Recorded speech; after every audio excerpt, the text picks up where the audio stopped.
Nama saya Lugdaka. Saya adalah seorang pemburu, sama seperti saudara-saudara semua. Selain pemburu, saya juga adalah kisah yang telah diceritakan ratusan tahun lamanya pada setiap malam siwa.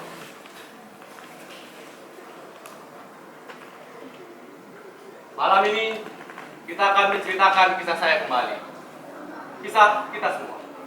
Namun dengan pemaknaan yang berbeda. Nama Lugdaka berasal dari kata lugda, berarti lupa, dan dak yang berarti miskin. Jadi Lugdaka berarti miskin akan lupa, alias kaya akan ingat. Nama Lugdaka menyirat doa agar ia selalu ingat sebagai seorang manusia. Lugdaka hidup bersama keluarganya di kaki gunung.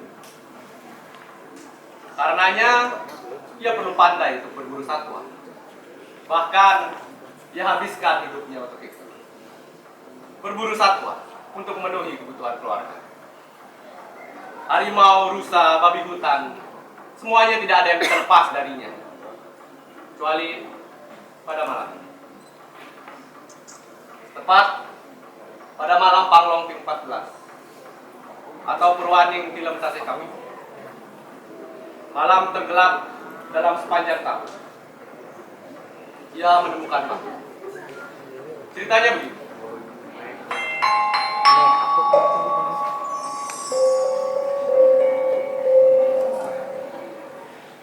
Hari itu Lugdaka pergi berburu satwa lebih awal. Ia mempersiapkan semuanya. Busur, panah, lampu penerangan, juga alat perburuan yang lainnya. Kala itu istrinya tidak bisa membekalkannya makanan karena bahan makanan menipis. Sang istri sebenarnya memintanya untuk tinggal karena cuaca sedang buruk. Namun tidak mungkin Lugdaka diam jika kepulan asap dapur telah silam. Pulanglah segera, kata istrinya. Lugdaka mencium keningnya dan juga si kecil. Lugdaka berangkat dengan perasaan ragu. Benar saja, baru beberapa langkah ia berjalan, istrinya memanggilnya, mengantarkan lampu penerangannya yang tertinggal. Lampu yang sudah sangat kusam. Ia tidak yakin lampu ini bisa menyala. Namun, ia sudah. Lugdaka berjalan menelusuri rute yang tidak biasanya. Ia melihat reruntuhan bangunan pura di sekelilingnya. Nampak seperti tidak terawat. Meskipun ia tetap bisa merasakan energinya. Sayang sekali di zaman ini pura mulai ditinggalkan oleh umatnya. Tadinya Lugdaka berharap rute baru dapat memunculkan banyak satwa baru. Namun nyatanya sebaliknya. Tidak satu helai rambut pun ia dapat temui. Sungguh janggal. Tidak biasanya sesulit ini mencari satwa. Ada maksud apa hari ini? Terik matahari mulai gugur. Celah-celah cahaya itu meredup. Begitu juga dengan energi Lugdaka. Ia tidak makan, ia tidak minum. Ia mulai mempertanyakan niatnya untuk pergi berburu. Haruskah ia berhenti di sini dan pulang? Ia terhentak, lalu mengepalkan erat tangannya. Tidak, aku tidak bisa pulang. Aku harus mendapatkan satwa untuk makan keluargaku. Aku tidak bisa pulang dengan tangan kosong. Besar tekad dan niatnya. Tapi dalam hati kecilnya, ia ragu. Sejauh mana lagi ia harus melangkah? Mana satwa-satwa itu? Sayang, hutan tidak memberikannya jawaban.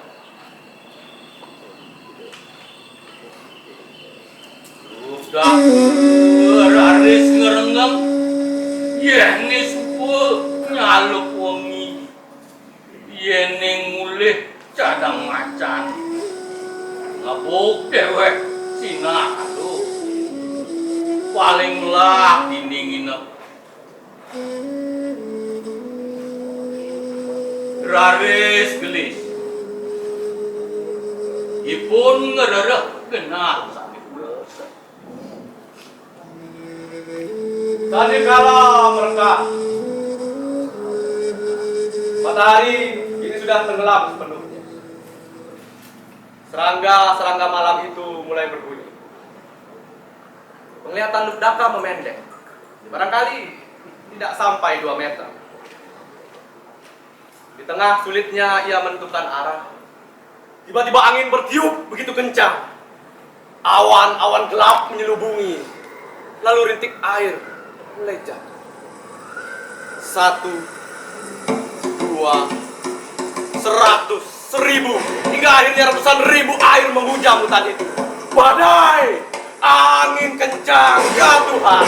Di antara gemuruh mengiringi hujan, Lubdaka berlari dengan tergesa, berusaha mencari tempat duduk, tapi penglihatannya buruk. Sekali kakinya tersangkut dan ia terjatuh. Badai itu pun menyadarkannya. Lubdaka harus mencari jalan pulang, atau ia benar-benar tidak bisa pulang. Hatinya ini gelisah, badannya kuyup basah, dia mulai kedinginan.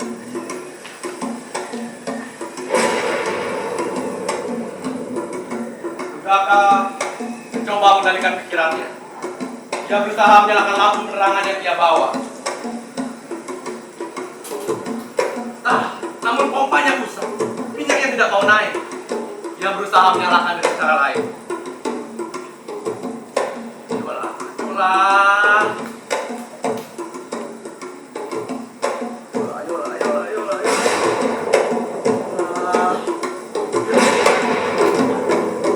Lampu itu menyala, tapi begitu kecil, tidak sanggup menerangi hati Lubdaka yang penuh dengan ketakutan. Bagaimana ini? Aku harus pulang. Keluargaku menungguku di rumah. Aku harus menemukan jalan pulang.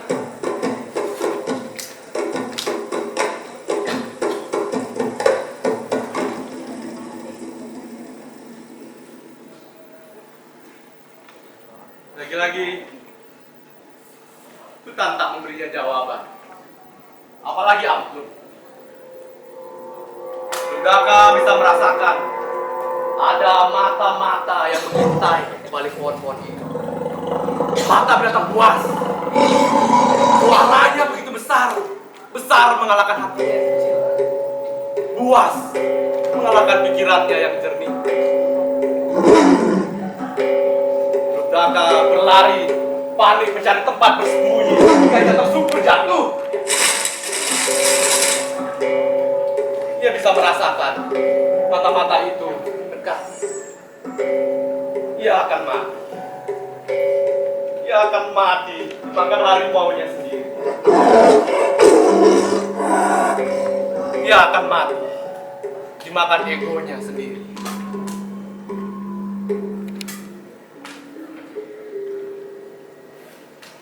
Tapi Lubdaka sadar, ia tidak boleh mati. Naluri pemburunya bangkit di tengah kegelapan dan bahaya yang memburu. Satu-satunya yang bisa menyelamatkannya adalah dirinya sendiri.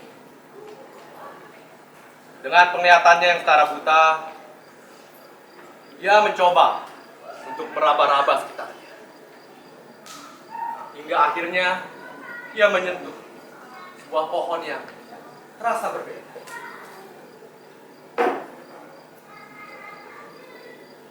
Pohon bila, pohon tindakan.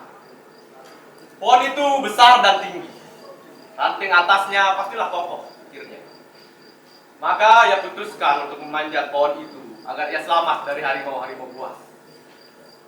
Dengan sisa energinya yang menipis, ia mulai memanjat pohon bila, melampaui tindakan-tindakannya, agar sampai pada dahan-dahan pikiran, pada kesadaran.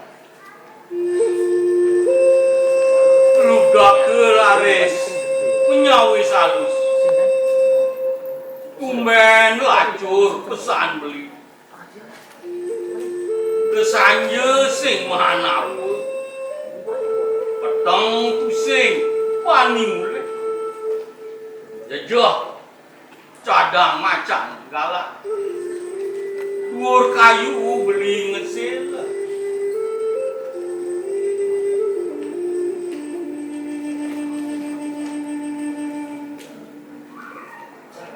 Ia sampai. Ia terduduk di dahan yang cukup tinggi dari bawah.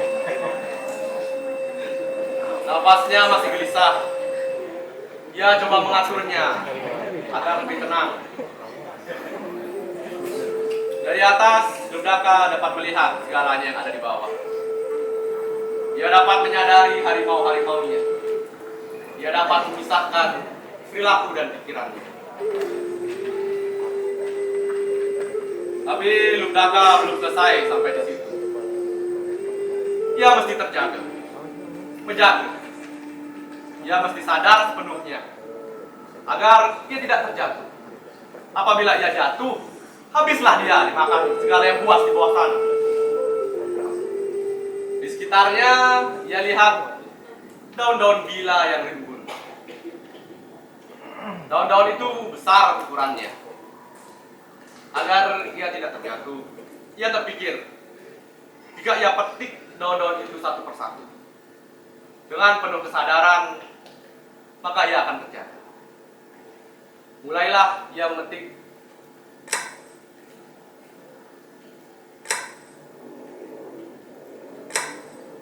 Seiring dengan irama petikannya, pikirannya berkelana. Kejadian malam ini sungguh tidak terduga pikirnya. Apa ini yang dimaksud? Jika aku mati malam ini, apakah perbuatan masa laluku bisa menyelamatkanku pada kehidupan selanjutnya? Semakin jauh pikirannya pergi, semakin ingat ia pada perbuatan buruknya yang disimpan dalam diri. Ingatan itu kini menjelma suara-suara. Suara-suara yang dibunyikan oleh sekitarnya, oleh penonton yang menyaksikan, perlahan membisik, hingga akhirnya riuh dengan penuh menggaungkan seisi semesta.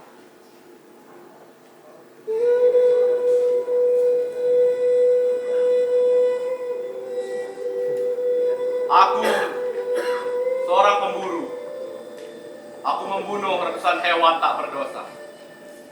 Aku seorang pemburu. Aku tidak membagi hasil buruan. Aku seorang pemburu. Aku sering marah tak terkendali. Aku seorang pemburu. Aku sering membohongi orang lain. Aku seorang pemburu. Aku sering membohongi diriku sendiri. Aku seorang pemburu. Aku tidak setia dengan pilihanku. Aku seorang pemburu. Aku menyombongkan pencapaianku. Aku seorang pemburu. Aku memaksa diriku untuk menjadi sempurna. Aku seorang pemburu. Aku mencampakkan diriku. Aku seorang pemburu. Aku benci karena iri hati. Aku seorang pemburu. Aku bermalas-malasan dibanding bekerja. Aku seorang pemburu. Aku tergila-gila minum terlalu banyak. Aku seorang pemburu. Aku tergila-gila dimakan tahta. Aku seorang pemburu. Aku lari dari tanggung jawabku. Aku seorang pemburu. Aku tenggelam dalam kaki maya. Aku seorang pemburu. Aku tidak menjaga perkataanku. Aku seorang pemburu. Aku biarkan nafsu mengendalikanku. Aku seorang pemburu. Aku biarkan diriku mabuk minuman. Aku seorang pemburu. Aku mabuk atas garis keturunanku. Aku mabuk atas kekayaanku. Aku mabuk atas kecerdasanku. Aku mabuk atas paras rupaku. Aku mabuk atas kekuatanku. Aku mabuk atas gairah mudaku. Aku seorang pemburu. Aku mulai kehilangan diriku. Aku seorang pemburu. Aku masih terikat pada impianku. Aku seorang pemburu. Aku masih terikat pada perbuatanku. Aku seorang pemburu. Aku ingat, tapi terus kulakukan perbuatan burukku. Aku seorang pemburu. Aku akan terus memburu. Tolonglah dan tuntun aku. Kini daun-daun bila itu telah gugur. Tidak ada lagi yang menghalangi pikiran. Cahaya mulai menerangi celah-celah hati Lugdaka, mengusir rasa takut dan ragu. Bertepatan dengan Lugdaka, ternyata hadir Betara Siwa yang sedang beryoga di atas linggamnya. Beliau menyaksikan semuanya.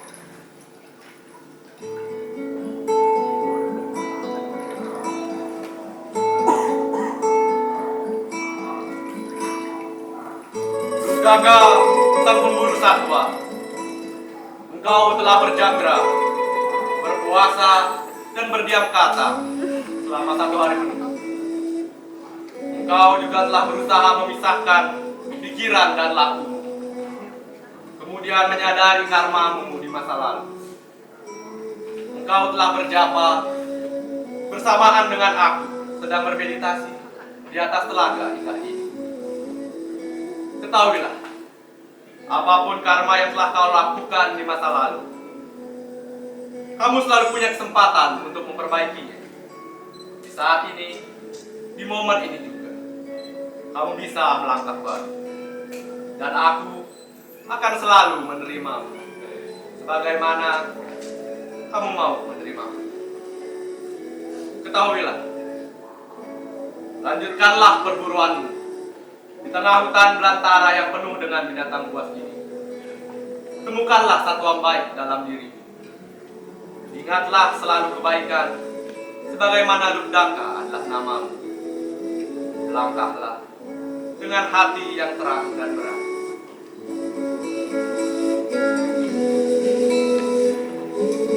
Lugdaka kini telah bangkit. Begitu juga dengan Fajar. Cahaya telah menerangi hutan yang gelap, dan Lugdaka turun dari pohon.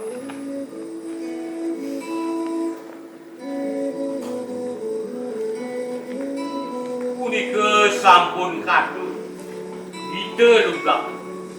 Anggen serana nulung narik miwah suluh solah mangna dan miwang pemadi.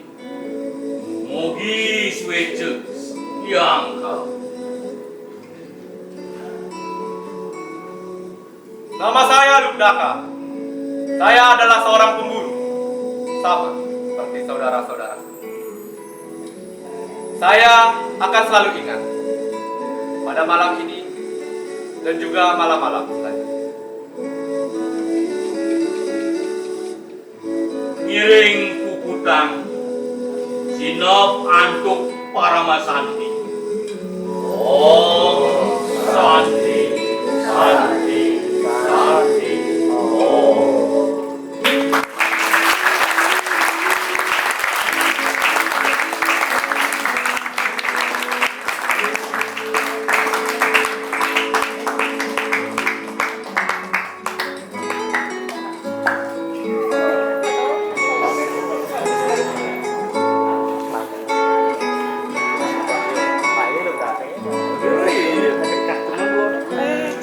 Oke teman-teman semua, boleh tepuk tangannya sekali lagi. Wah, keren banget.